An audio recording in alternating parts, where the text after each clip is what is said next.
record on this computer. Yes, All right, I'm just gonna go ahead and start and then I'll edit this part out. But all right, hello Florida Collegiate DECA. So happy to have you for another installment of our leadership series. Seeing that it's Women's History Month, I thought a great way to wrap up the month was to recognize some incredible women that I know in my life and are doing amazing things in their industries. So we're going to chat about all things women in business and industries and all of that fun stuff. So first up, we have Kaylee Hammer. She's currently a studio designer at Spark Sue here in Tampa. It's a digital marketing agency, so she does work ranging from branding, website, social media, and layout design. She's a graduate from the University of Tampa, where she studied advertising and public relations with a concentration in creative advertising, minoring in graphic design.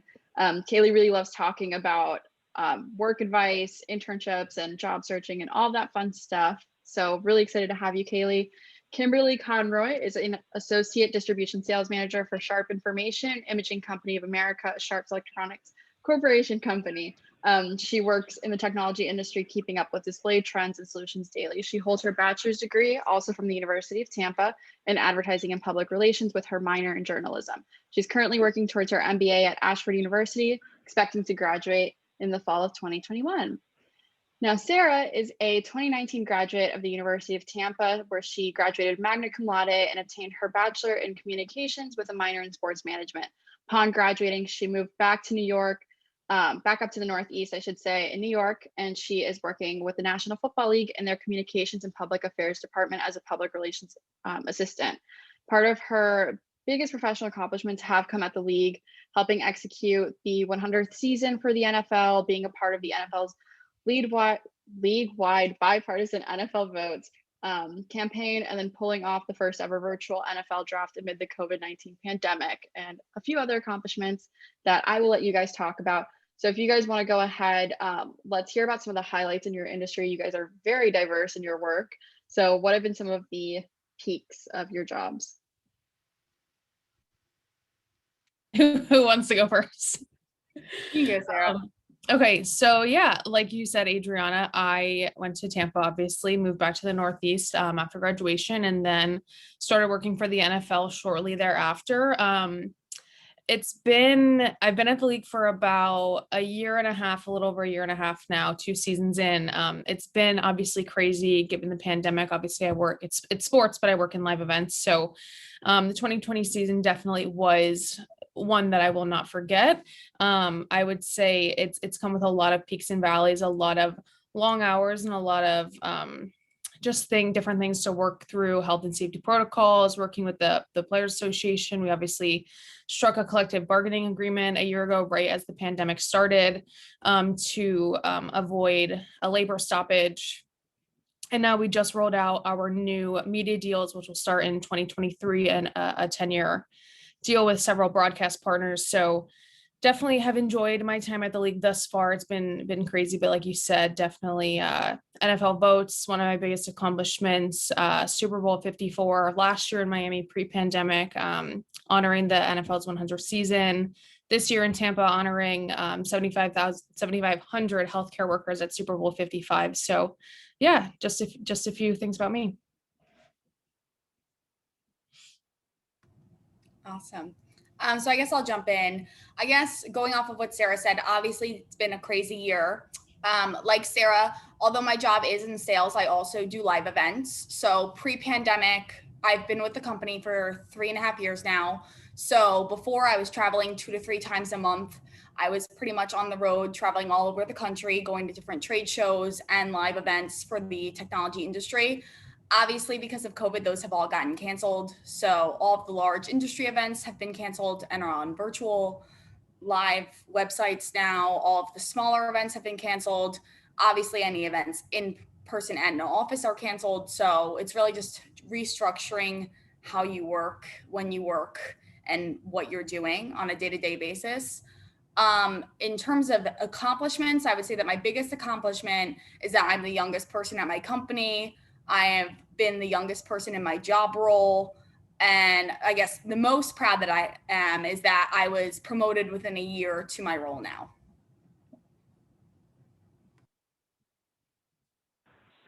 Okay, and now Yeah, so I am a graphic designer. I didn't major in graphic design. It was my minor in school. So just kind of the accomplishment alone of being able to be a graphic designer at a really good agency here in Tampa, that's already a big accomplishment to me.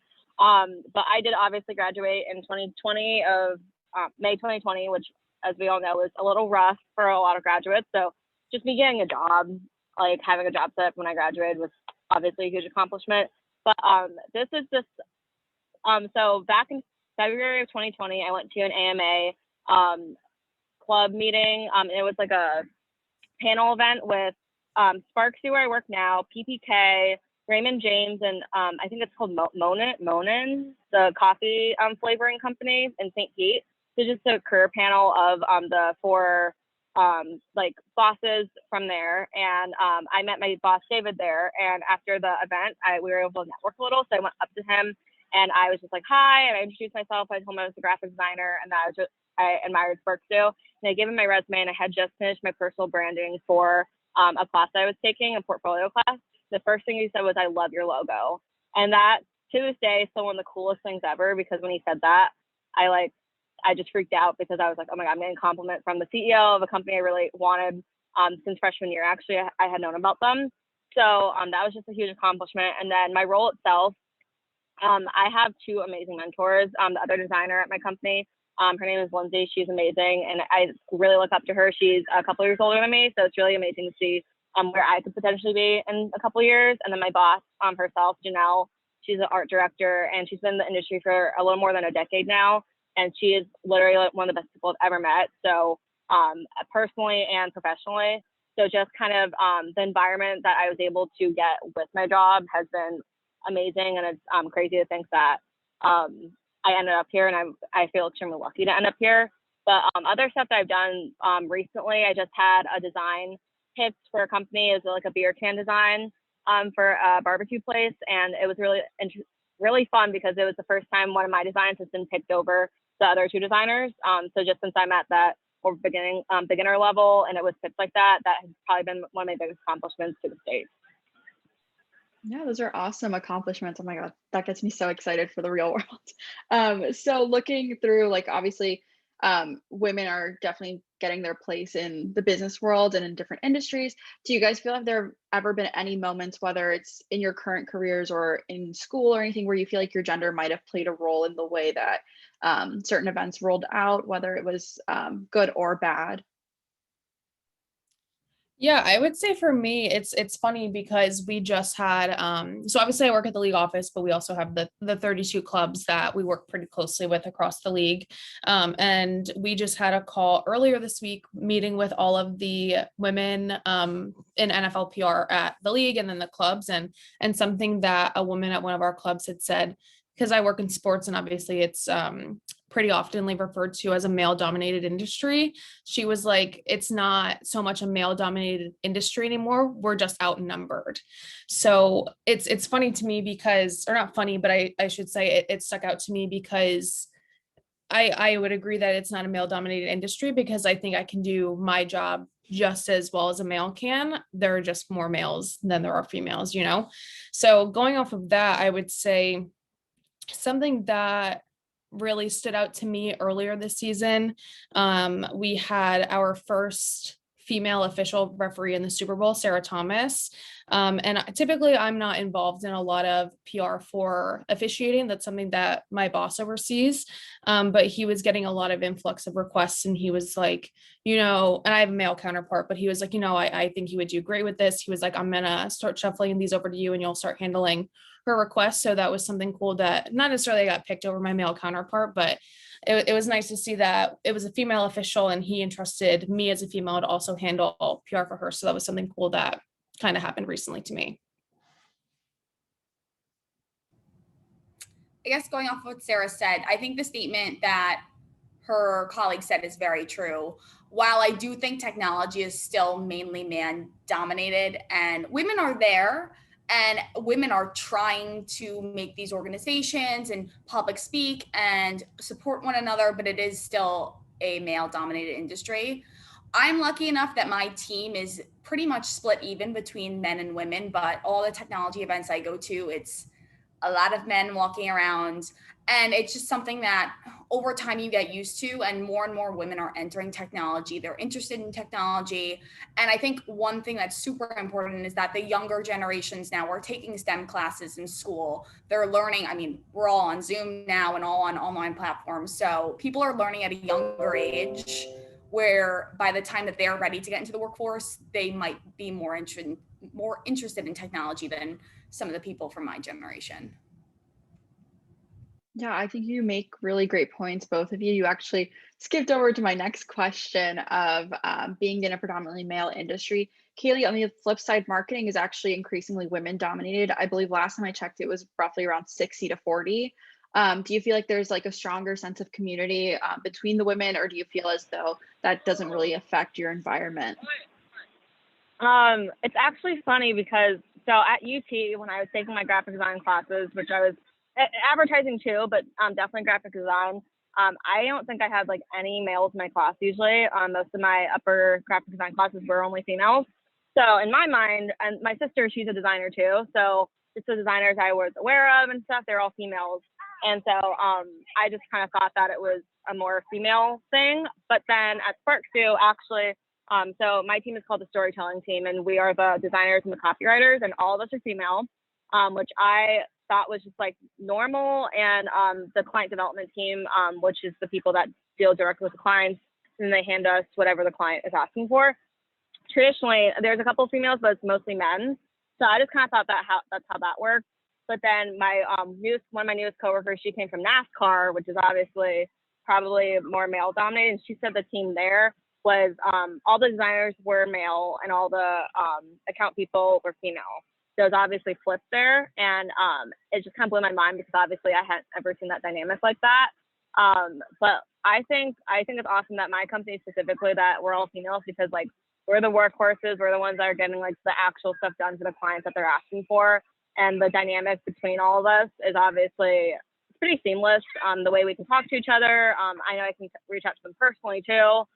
And it's just really interesting. But I think that from what I've seen, I definitely do see, I think, more females in like the social media, PR, advertising, graphic design, that kind of field, which I think is great. And we should have something that's more female dominated anyway. So, yeah. Yeah, for sure. I know in my major studying entrepreneurship, we see like a gradual shift towards more guys in the classroom, especially like in my high school business classes. When I was in DECA in high school, I was one of 3 girls in sports entertainment marketing for 3 years. So it was definitely great seeing more and more women entering those fields. Now, Kimberly, you mentioned prior to the panel that you were in DECA back in high school. Have you taken away any skills and put them into your career? Do you have any experiences where you can give us an example of that? Yes, definitely. So I joined DECA, I believe it first came to my high school my junior year, and pretty much any kids that were taking the business classes joined DECA because it was really fun and we had a great teacher. But mainly what I took away from that was public speaking. Obviously, I mean, in high school, you were talking in front of your classmates and you're all the same age. You're all from the same town. Everybody knows one another. So public speaking in high school is just not the best. Your friends are sitting in the back, you're laughing. So being able to go to the DECA competitions and talking in front of adults and presenting really made a difference, especially now. I'm the youngest person in my company. I'm the youngest person in most of my meetings. I'm the youngest person at most of the events I go to. So having experience talking to older generations, people from different places, is awesome just to have. At UT, like Kaylee said, I was in smaller classes. It was the same group of people in my major that were going from class to class throughout the last couple of years. So getting knowledge on how to talk to different groups of people and what to say, what not to say, and just being professional at such a young age really made a difference. Yeah, for sure. So moving forward to our collegiate years, I know like all 4 of us, we were all in Greek life. We were all very involved around campus. So within and outside of Greek life, do you guys think that you had a strong support group of women to support you? And how do you think that they all encouraged you to grow? Yeah, I would say Greek life definitely pushed me out of my comfort zone quite a bit. And I think our chapter, specifically of Sigma Kappa, I think in the beginning, because we were a new chapter, we had a little bit of growing pains with people butting heads. But I think in the end, I think we all made a lot of really great friends that were very supportive and that pushed us to be our best self. And one of my favorite values of Sigma Kappa personally is personal growth. I was like fine at public speaking, I guess, but being an officer and sitting in the front of chapter and speaking every Sunday definitely pushed me out of my comfort zone. And being on exec, especially with Kim, like we all got along so well and would hold each other accountable and check in if anyone needed help or if we were having like personal or school related issues. So I think it's really important to have a group of supportive girls in Greek life, specifically if you're in Greek life, in whatever clubs you're in, but also maybe outside of those clubs in case like you have any issues that you want to talk about. I think just having people in your life that are super supportive that will push you to be your best self is really one of the best things that you can do for yourself and your personal growth.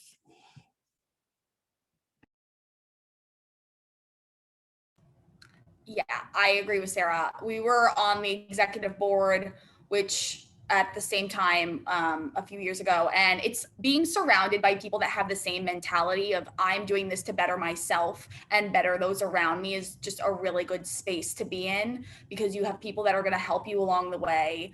Like Sarah said, we were a brand new chapter, so obviously there was a lot of things that we didn't know going into it, and we didn't have a lot of people to run ideas off of and talk to. So having people that think the same way as you that are looking to in the end hit a greater goal is super important. Yeah, for me, it wasn't obviously I got a lot of support from Greek life and from the sorority and everything, but for me it was when I finally decided on my major, because I didn't decide on that until sophomore year, that when I started going to the classes I obviously was actually passionate about and I was interested in, and meeting the people in my classes, that's when I was kind of like, oh, like that's awesome because we have the same interests. So a lot of my friends in school, they were all science people, and I don't know, that just does not come naturally to me at all. So it was really cool being surrounded by people that were just more artsy and just kind of like saw stuff in more of like the lens I see stuff in. And actually one of my best friends to this day, I met her in my class, and she is pursuing an assistant producer job in New York City right now for like a show that is being filmed. And like, it's so cool seeing like to where she got, because she's been wanting that since we were in school. So it's really cool to see like where she is now, where I am now, because we both talked about, our sophomore year when we met each other, like what we want to do after graduation, and we were able to finally do that stuff. So obviously, again, I got support from Greek life and other stuff like that. But when I found the people in my classes that I really related to, that was when it kind of hit me more. Yeah, I think those really bring great points, having that supportive group of women around you. I know like to this day, I still like talk to obviously the women in my sorority and like talking to people from back home that like always encourage me. And I think that that's always really important to have a strong girl group. But now looking into the industries, like we were talking about earlier, there are some where women are just outnumbered, and we have industries that are predominantly more women. So for industries like broadcast and with sports and everything, what advice do you have for those women looking to enter a strong career path? And I know, Kaylee, this is your strong suit, talking about job searching and standing out. So if you want to take the lead on this one, that'd be great. Yeah, I think, let's see. So I found, at least with me, since again, I'm in a more creative setting, creative, I'm not like the business setting, I know has to be a little more professional, but for me, I was really able to be myself in all my interviews. I was able to be bubbly and laugh and really connect with the people I was interviewing with. And luckily, a lot of the people I actually did interview with were women, so I found that easier. The few interviews I did have when it was just like an older male sitting across from me or whatever, I don't think I honestly did as well, just because they made me a little more nervous. I was a little more intimidated. But when I was interviewing with women, any age, any whatever, I just was like able to talk to them a lot more casually, and we were able to kind of joke about stuff. And that's when I also was able to gauge like, just potential coworkers seem like they fit me. Does this company's environment and all that, does it seem like I will thrive there? And with my current job, when I did interview with my current boss, like I was telling you guys, I love her. She's amazing. in the interview lasted like literally an hour and a half because we were just kind of like chatting about other stuff and we were talking about a lot of other stuff, and it made me really comfortable, which obviously made me interview better because I was so comfortable. But I think that if you do have to deal with, men in the workforce, because obviously they're there, as we just said, there's a lot of them there. I just think like, being confident in yourself and like not, letting them intimidate you too much, which is hard to, easy to say, hard to do.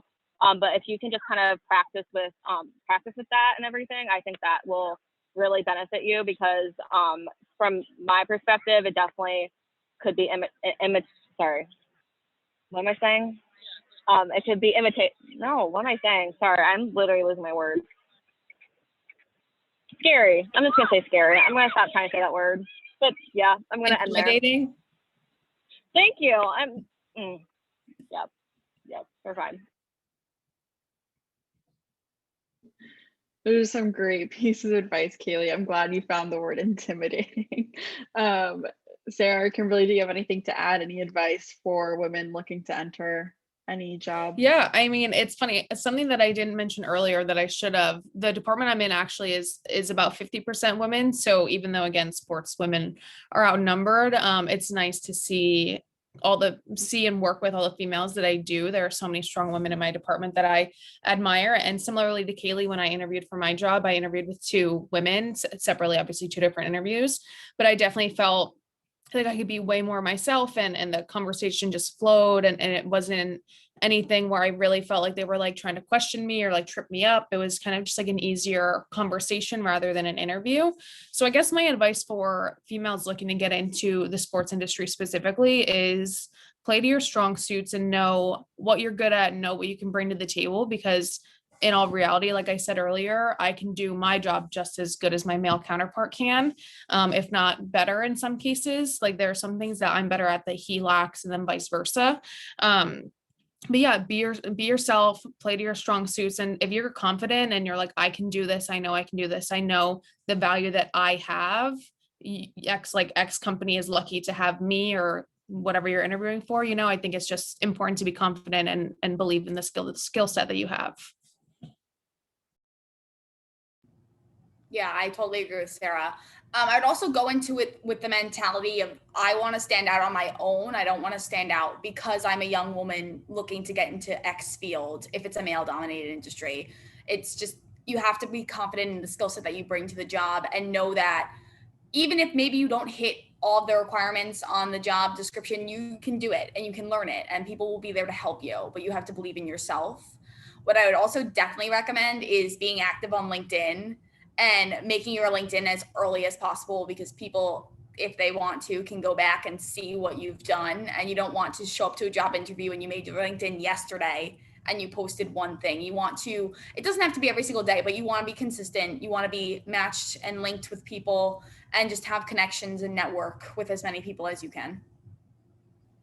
Yeah, for sure. I definitely agree on LinkedIn. We actually had subtle plug here. We had our last installment on LinkedIn development and why it's so important to have LinkedIn. So I definitely recommend to all of our Florida Collegiate members, you check that video out. But as you guys were saying with interviews, I think that's a really great point about women leading the interview versus men in the experience and the way that your mannerisms and the way that you kind of like change, even though it's not really like a conscious effort. I know my experience, my first job ever, the whole management team was all women. And it was honestly such a great environment because it didn't feel ever really intimidating. So I definitely agree with that, that aspect of what you guys were saying. So to end on a high note, who are some women that inspire you? They can be work related, professional, or personal. And why do they inspire you?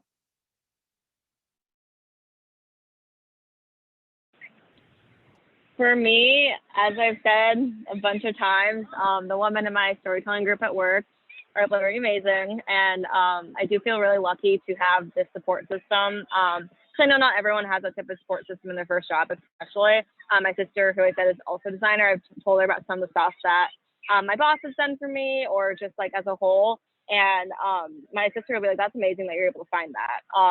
And my boss, she is also a woman of color. So I think that's even more awesome. I'm just getting to see how far she's gotten. And, she has award-winning work. So just like seeing that, she can do it, I can do it, anyone can do it.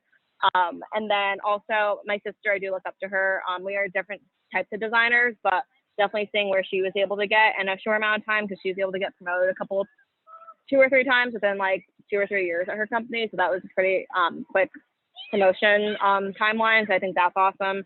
And then I definitely do still look up to a lot of the design professors I had at UT.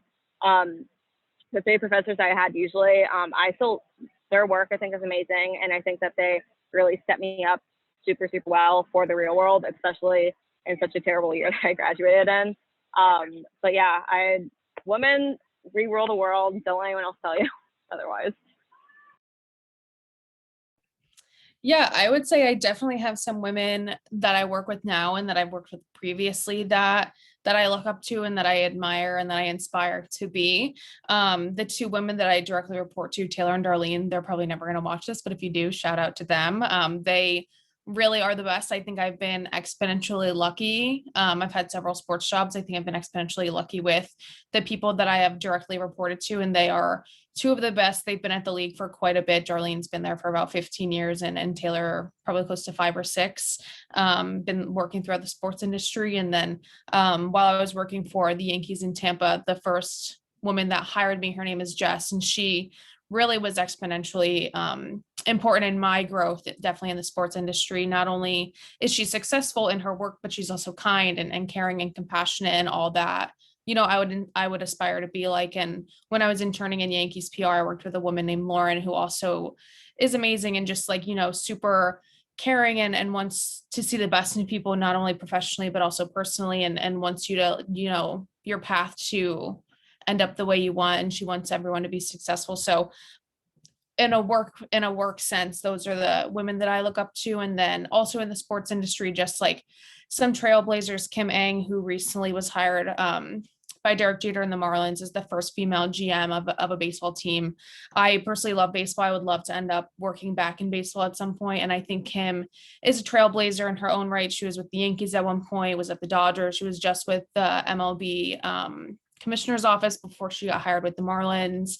Similarly, Jean Afterman, who is the assistant GM at the Yankees under Brian Cashman, and look her up because she's just amazing. She's so nice, so kind, awesome. Really couldn't say enough great things about her either. And then lastly, I would probably say Susan Waldman, who is a radio voice for the Yankees on WFAN, which is their flagship radio station. And she's a reporter. She fought to get into the clubhouse in like the 90s or 80s. Honestly, I don't even know how far back it dates. I would have to brush up on my research, but she trailblazer, could do any, like she walked so others could run. Essentially, she was one of the first and one of the best, really.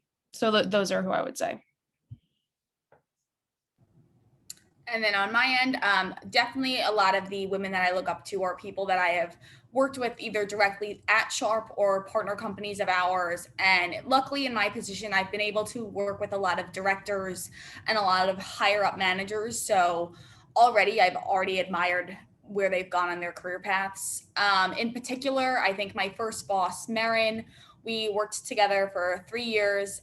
She recently left Sharp and moved on to another company, but I just look up to her a lot. We had one phone call and I was hired, and we just had a really great relationship. When she told me she was leaving, she was like, "I'm so sorry, I don't want to leave you behind." And it's one of those things that when you have a great mentor like that, you are so excited for them to move on that it doesn't hurt your feelings, and you know what is going on, and everybody's trying to do what's better for them in the end. And then our senior sales engineer, Sandra, she works with me on a daily basis. She helps me with opportunities and helps me understand product specifications and how to use the technology that I sell. So it's just great having strong leaders who've been with the company and in the technology space for so long to look up to. Yeah, I think those are all amazing women from the stories you guys have been sharing tonight. I think personally for me, industry-wise, Sophia Moroso, she's an amazing entrepreneur, somebody I look up to. And then in my personal work experience, my first manager ever, Carmen, shout out to her, a real queen. One of the biggest pieces of advice that she ever gave me was that there's no difference between an employee and a manager, just simply a paycheck difference. And ever since then, I always realized like, oh, well, like I can continue to learn and continue to grow as much, and that work will shine through and anything that I always carry through. So shout out to her. She's amazing. And then of course, all three of you lovely ladies have become a new inspiration for me tonight. And I really cannot thank you guys enough. So before we wrap up, is there anything that you guys would like to plug, your social media handles, anything that you'd like to leave us with for tonight? Yeah, Adriana, you have all my information. You have my email, my phone number, and my LinkedIn, I'm pretty sure. So yeah, if anyone, whoever watches this has any questions, of course, feel free to reach out. I'm a nerd when it comes to giving like career advice and stuff. Like, I love it. When I don't need it, I especially love it. So yeah, just reach out. Yeah, I think Adriana, just like Haley said, I think you have my information. So if anyone wants to connect, feel free. Definitely always open to answering your questions via LinkedIn, setting up a Zoom if anyone wants to just chat for a few minutes. Yeah, just like Haley said, always open to helping people with career advice. Same on my end. Adriana, you have all my information. If you would like to LinkedIn request me, my name is Kimberly Conroy. And any additional information that I can answer, whether it's technology or just industry in general, feel free to reach out. Perfect. Thank you so much, ladies, again for joining me tonight. This has been our installment for Women in Business for Florida Collegiate Tech's Leadership Series. We're really hoping to plug some more of these for you in the future. So stay tuned. And again, thank you guys so much for joining us tonight, and happy Women's History